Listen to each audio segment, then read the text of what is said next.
Jama'a assalamu alaikum. Alhayat Islamic Medicine Store Sun tana da muku kayataccen magunguna daidai da zamani, kala-kala. musamman wanda yake dauke da infection, ciwon sanyi. In dai aurenka ya zo, to kakka yadda wuri ya ƙure, ka je Alhayat Islamic Medicine Center, cibiyar magungunan musulunci wadda ke cikin garin Katsina, ka je su gyara ka, su haɗa ka. Ƙaiƙaye matsi-matsi da sauransu, musamman ga ma'aurata.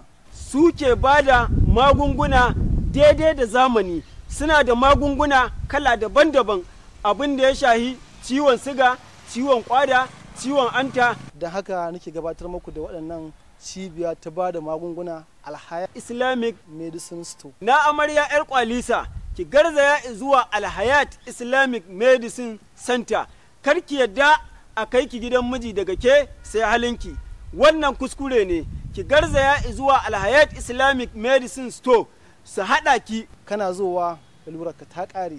Malam, malama, budurwa, saurayi, yaro, tsoho, kowa i garzaya zuwa Alhayat Islamic Medicine, babbar cibiyar magungunan musulunci. Suna nan sabon titin Kwado, gab da rawun ɗin Barhin daga ɓangaren dama, daga yamma kenan.